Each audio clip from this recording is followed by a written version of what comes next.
Pertolongan kita adalah di dalam nama Bapa dan Anak dan Roh Kudus. Kasih karunia dan damai sejahtera dari Allah Bapa dan dari Tuhan Yesus Kristus menyertai saudara sekalian. Amin. Jemaat yang dikasihi Tuhan, yang menjadi nas pembimbing dalam ibadah Advent keempat hari ini diambil dari Yesaya 55 ayat 8 dan 9. Sebab rancanganku bukanlah rancanganmu, dan jalanmu bukanlah jalanku. Demikianlah firman Tuhan, seperti tingginya langit dari bumi, demikianlah tingginya jalanku dari jalanmu, dan rancanganku dari rancanganmu. Demikian nas pembimbing hari ini.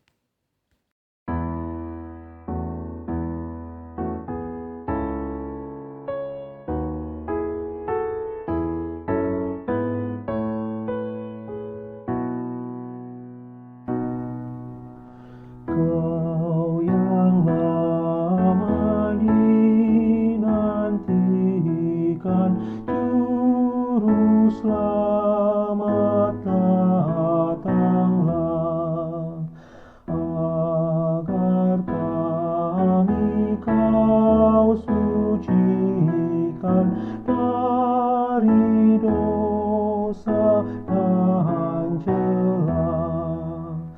Umat-Mu tetap Kau tuntun, Kau harapan kami pun.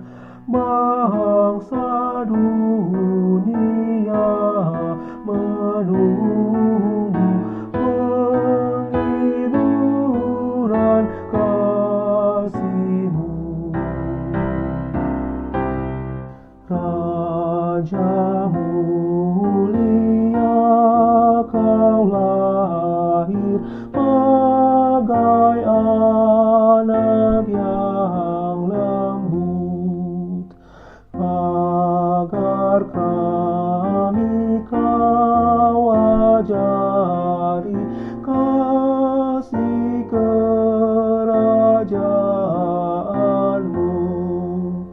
Pimpin kami oleh Roh-Mu, hati pun perintahlah, demi kurban darah-Mu, berilah damai yang bakal.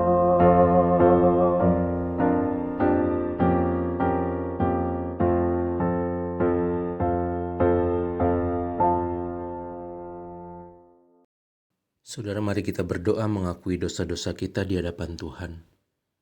Ya Allah, kami datang kepadamu saat ini dengan penuh kerendahan hati.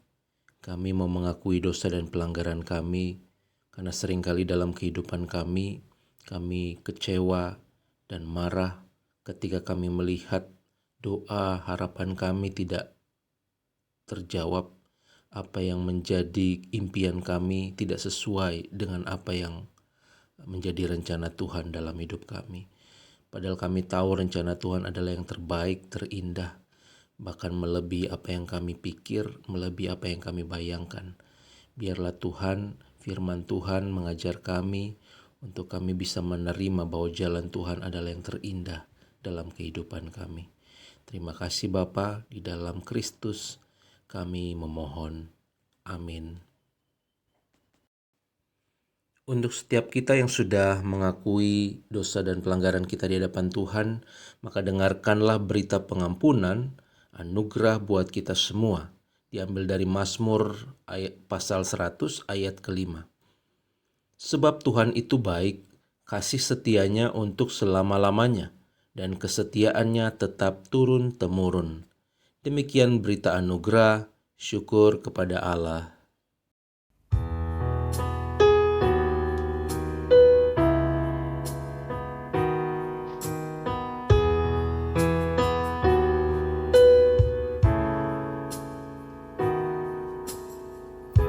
Jalanmu tak terselami oleh setiap hati kami. Namun satu hal ku percaya, ada rencana yang indah, tiada terduga kasih-Mu. Heran dan besar bagiku arti kehadiran-Mu selalu nyata di dalam hidupku. Penyertaan-Mu sempurna, rancangan-Mu penuh damai, aman dan sejahtera walau di tengah badai. Ingin ku selalu bersama, rasakan keindahan arti kehadiran-Mu, Tuhan.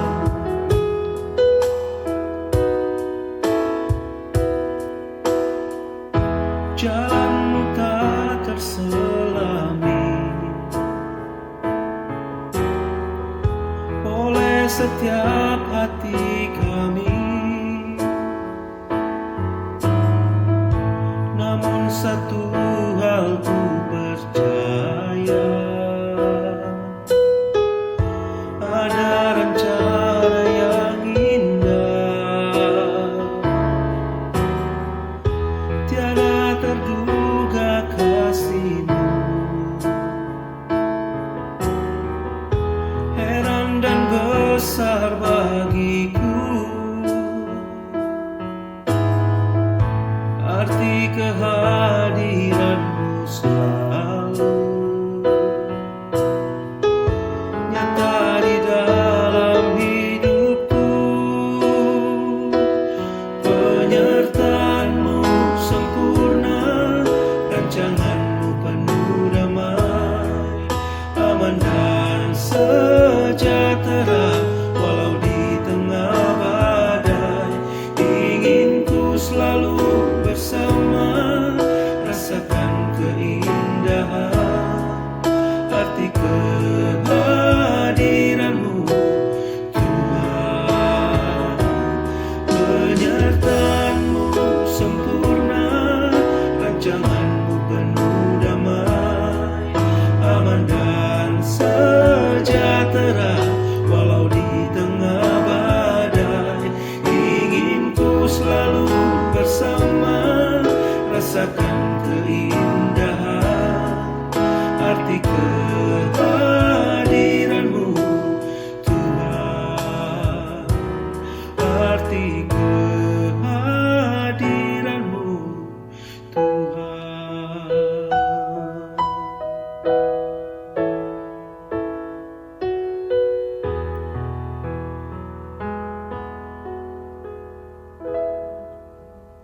Jemaat Tuhan, sebelum kita mendengar dan membaca firman Tuhan, mari kita berdoa.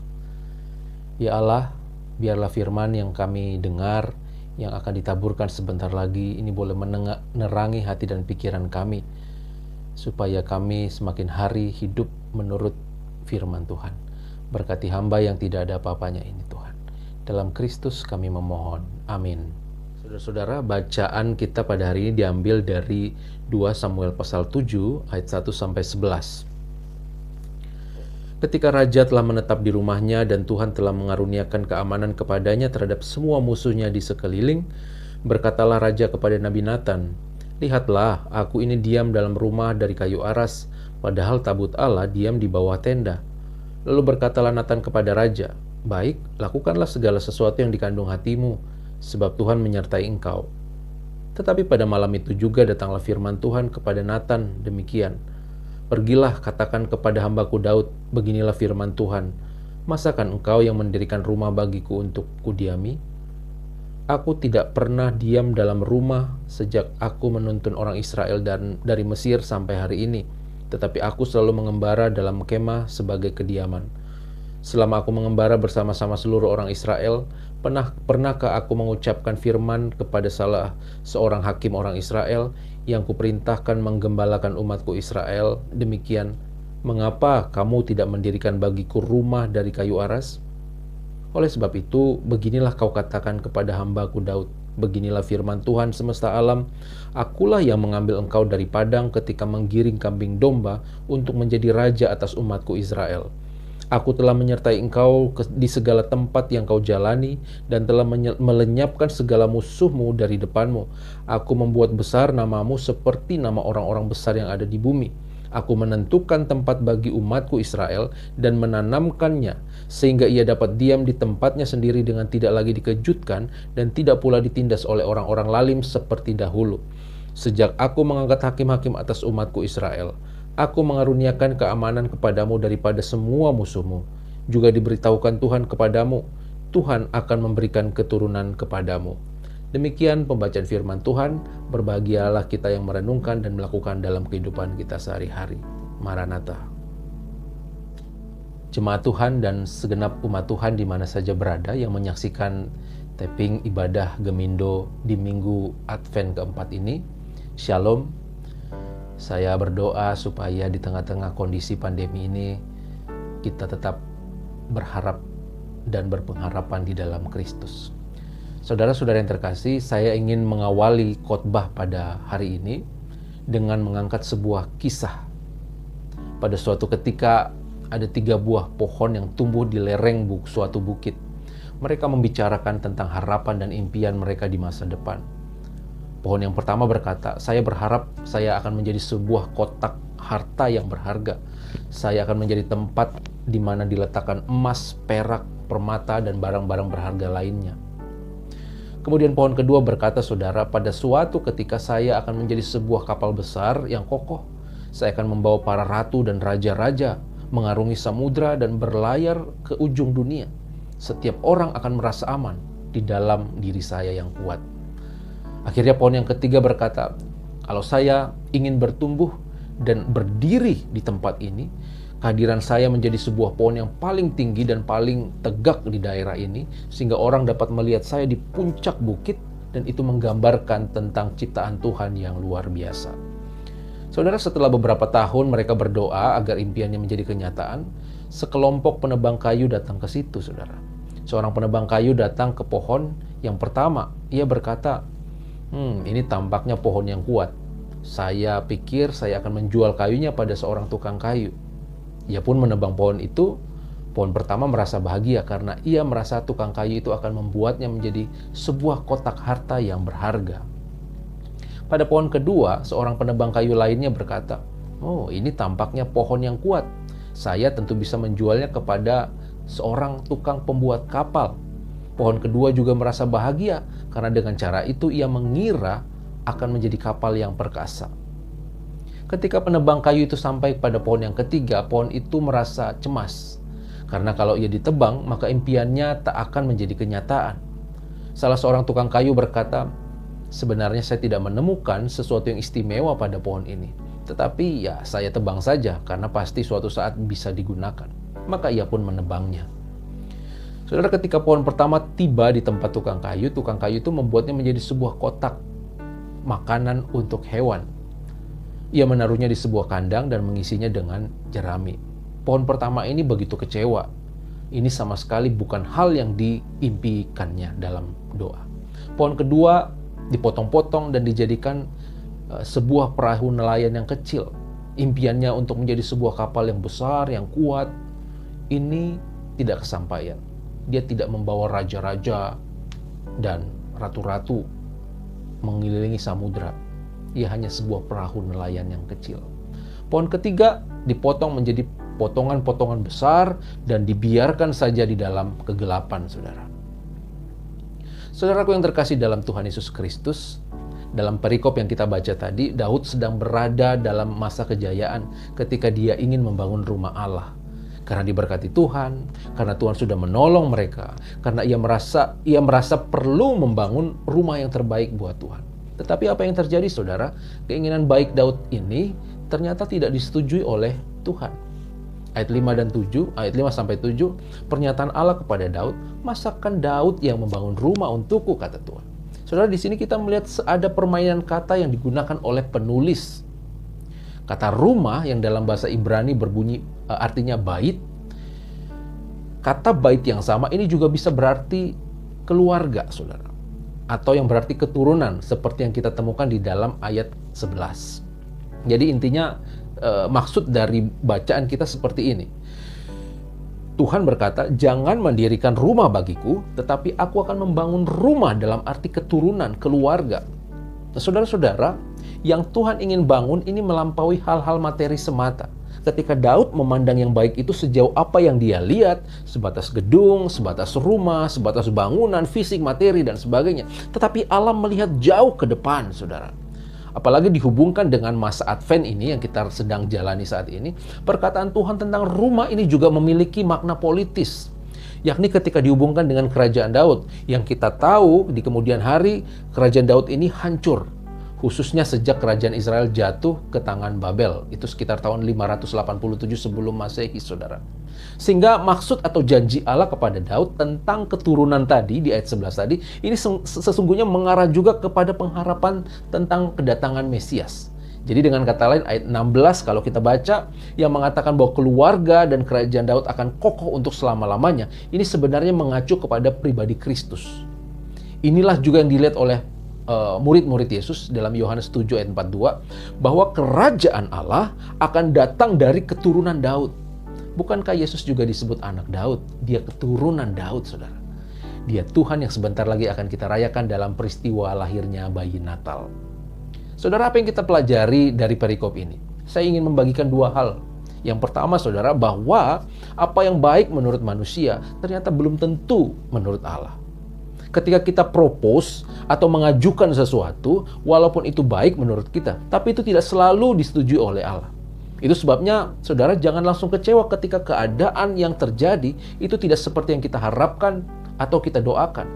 Jangan-jangan Tuhan sedang atau sudah mempersiapkan sesuatu yang jauh lebih baik, melampaui doa kita, melebihi apa yang kita pikir dan rancang. Artinya, saudara, kalau kita harus selalu membangun iman kita untuk tetap percaya, teguh, meyakini bahwa rencana Allah jauh lebih indah dan lebih mulia untuk setiap orang percaya.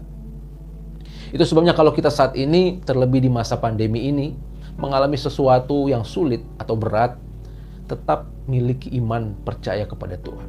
Mungkin saudara berkata, semua yang kubangun, semua yang kurintis, semua yang aku kerjakan, semua yang aku persiapkan untuk orang-orang yang kukasihi, untuk masa depanku, itu hancur semuanya. Saudara, rencana Tuhan belum selesai atas hidup kita. Boleh jadi saat ini belum kelihatan, tetapi rencana Tuhan yang terbaik masih menunggu di ujung sana, di depan sana. Itu sebabnya jangan tinggalkan Tuhan. Tunggu dan bersabar. Kelak Tuhan akan memperlihatkan semuanya. Dan pada saat itu kita akan berkata, terima kasih Tuhan. Dan bukankah Kristus yang sebentar lagi kita rayakan dan juga yang sedang kita nanti-nantikan di kedatangannya yang kedua adalah bentuk atau perwujudan dari rencana atau rancangan Allah yang besar kepada manusia. Jadi saudara jangan takut. Yang kedua, saudara, bahwa seringkali Allah menginginkan kita untuk membangun rumah, tetapi bukan dalam arti bangunan fisik, tetapi kehidupan kita, bait Allah, bait hidup kita ini, rumah kehidupan kita. Bagaimana bait ini dalam arti keluarga, keturunan, dan bukan rumah fisik semata. Kita membangun sesuatu yang bersifat kekal, saudara. Kalaupun kita diizinkan untuk memiliki rumah, berkat, harta, dan sebagainya, saya percaya itu semua ada dalam rangka menolong kita untuk membangun rumah yang sesungguhnya, yaitu bait Allah. Yang diinginkan Allah adalah kita menghadirkan Allah dimanapun kita berada, kemanapun kita pergi, hadirat Tuhan nyata. Itu sebabnya saudara, hidup ini bukan tentang mengumpulkan harta sebanyak-banyaknya. Jangan takut kalau kita tidak sekaya orang lain. Ini bukan tentang membangun rumah setinggi-tingginya. Jangan minder kalau rumah kita kecil, ngontrak, atau dan lain sebagainya, tidak seperti orang lain. Karena semuanya itu akan habis, saudara. Tetapi yang terutama, kita harus membangun bait Allah dalam kehidupan kita. Kristus sebagai Sang Juru Selamat itu lahir dan memerintah di dalam kehidupan kita. Sehingga nilai-nilai ajaran Kristus itu tercermin dalam perkataan, pikiran, dan perbuatan kita. Sehingga apapun yang kita miliki saat ini, saudara, jadikan semua itu membangun bait Allah dalam kehidupan kita. Kita persiapkan hidup kita menjadi kado terindah di peristiwa Natal yang kita sedang sambut ini, sekaligus juga hidup kita menjadi rumah yang layak di saat Kristus datang kedua kali. Sebagai penutup, saudara, saya ingin melanjutkan kisah 3 pohon tadi, saudara. Bahwa tahun-tahun berlalu dan pohon-pohon itu sudah melupakan impian, harapan mereka. Pada suatu hari, seorang laki-laki dan perempuan masuk ke kandang dan meletakkan seorang bayi di atas jerami ke dalam kotak makanan yang dibuat dari pohon yang pertama tadi. Bayi itu adalah Yesus. Lebih dari kotak emas, lebih dari sekedar tempat permata dan barang-barang berharga yang mati, benda mati, ia menjadi sebuah palungan bagi Mesias yang akan menyelamatkan dunia. Beberapa tahun kemudian, ketika Yesus hendak bertolak dari suatu tepi danau satu ke tepi danau yang lain, ia menggunakan perahu nelayan yang terbuat dari pohon kedua tadi. Lebih dari ratu dan raja-raja di dunia, perahu tersebut dipersiapkan untuk membawa Kristus yang adalah raja di atas segala raja. Akhirnya, setelah beberapa tahun kemudian, saudara, datanglah seorang yang mengambil pohon yang ketiga. Dari bagian kayu tersebut diambillah 2 batang besar untuk dibuat sebuah palang dan salib. Kayu dari pohon ketiga itu adalah kayu untuk menyalibkan Yesus di Bukit Golgota. Lebih dari simbol keagungan atau ciptaan Tuhan, pohon ketiga ini dipakai untuk mengingatkan dunia tentang kasih dan pengorbanan Kristus. Saudara-saudara yang terkasih, bila sesuatu tampaknya tidak berjalan sesuai dengan kehendak kita, percayalah bahwa Tuhan mempunyai rencana yang terbaik untuk kita. Selamat menyambut Natal dan menyongsong kedatangan Kristus yang kedua. Amin.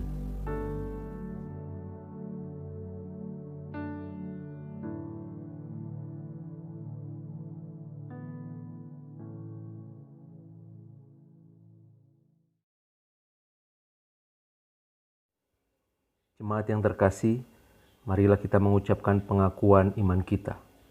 Aku percaya kepada Allah, Bapa yang Maha Kuasa, Khalik langit dan bumi, dan kepada Yesus Kristus, Anaknya yang tunggal Tuhan kita, yang dikandung daripada Roh Kudus, lahir dari anak darah Maria, yang menderita di bawah pemerintahan Pontius Pilatus, disalibkan, mati dan dikuburkan, turun ke dalam kerajaan maut.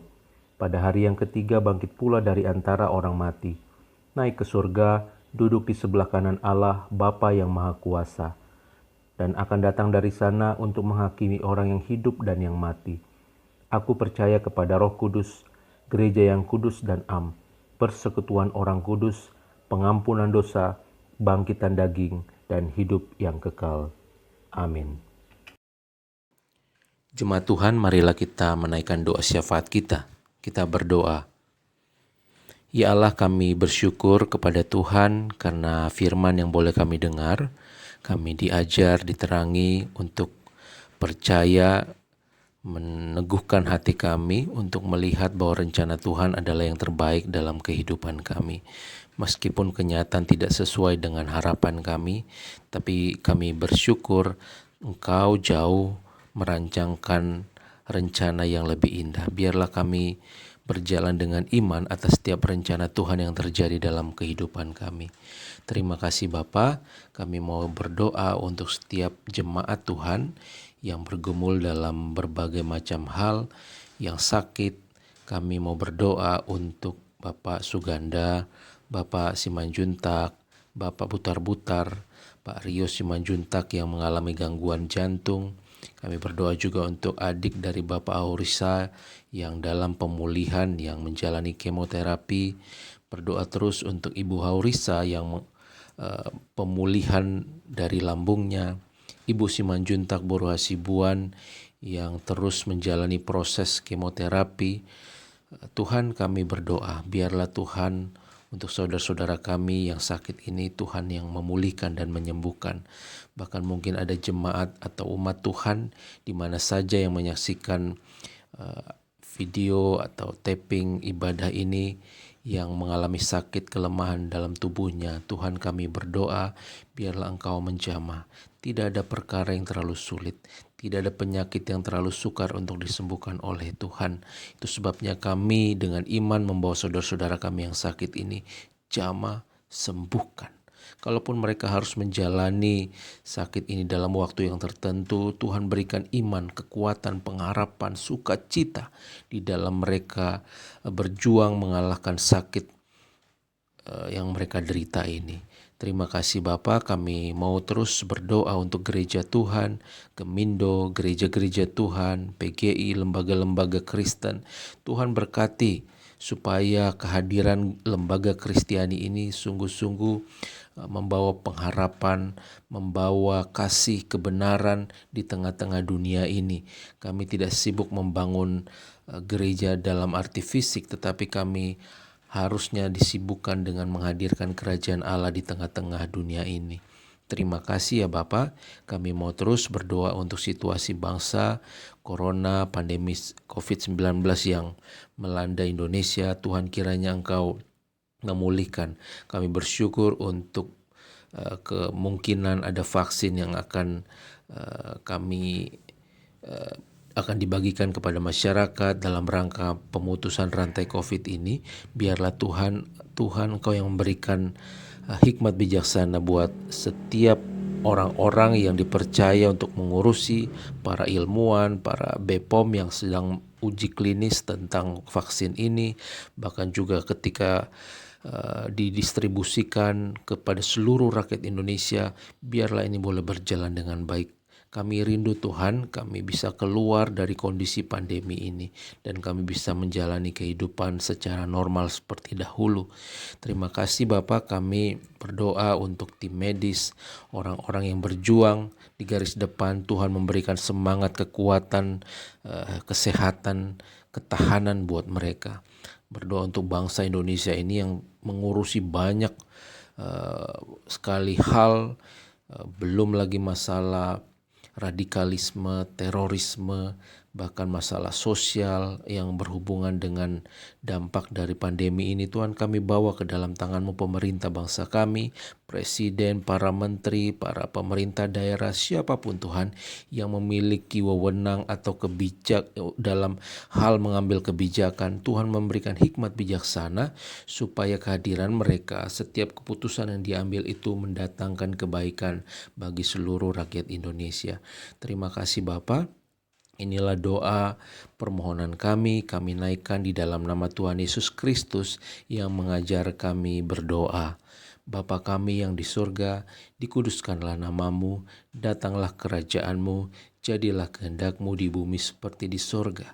Berikanlah kami pada hari ini makanan kami yang secukupnya, dan ampunilah kami akan kesalahan kami, seperti kami juga telah mengampuni orang bersalah kepada kami. Dan janganlah bawa kami ke dalam pencobaan, tapi lepaskanlah kami daripada yang jahat, karena Engkau yang punya kerajaan dan kuasa dan kemuliaan sampai selama-lamanya. Amin.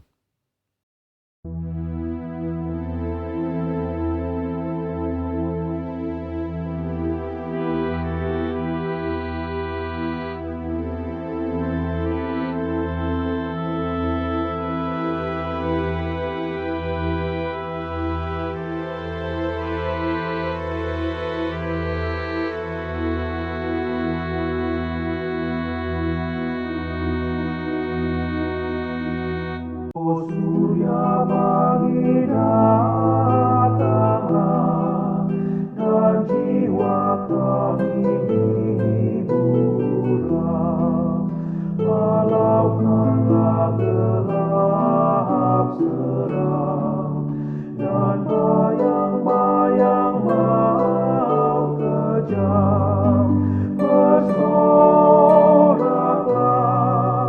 hai Israel, menyambut Sang Immanuel.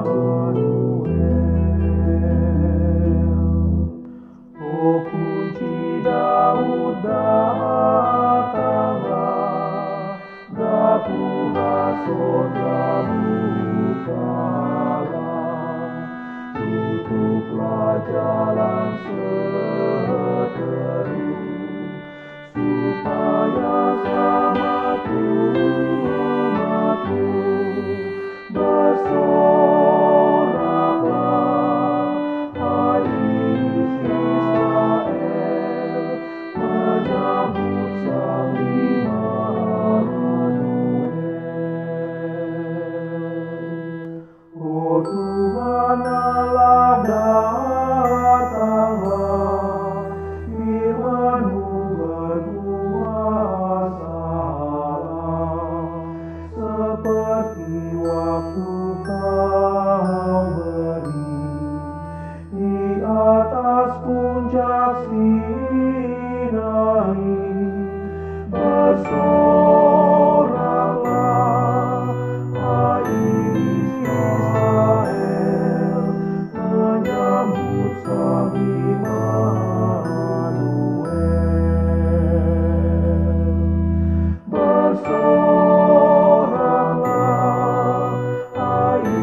Jemaat Tuhan dan saudara-saudara yang terkasih dalam Tuhan Yesus Kristus, kembalilah ke dalam kehidupan kita sehari-hari. Tetaplah percaya, pegang teguh bahwa rencana Tuhan adalah yang terbaik. Meskipun keadaan tidak seperti yang kita inginkan, jalanilah hidup ini bersama dengan Tuhan dan yakini bahwa penyertaan Tuhan itu sempurna di dalam rancangan dan rencananya dalam hidup kita. Terimalah berkat Tuhan. Tuhan memberkati dan melindungi engkau. Tuhan menyinari engkau dengan wajah-Nya dan memberikan engkau kasih karunia. Tuhan menghadapkan wajah-Nya kepadamu dan memberikan engkau damai sejahtera.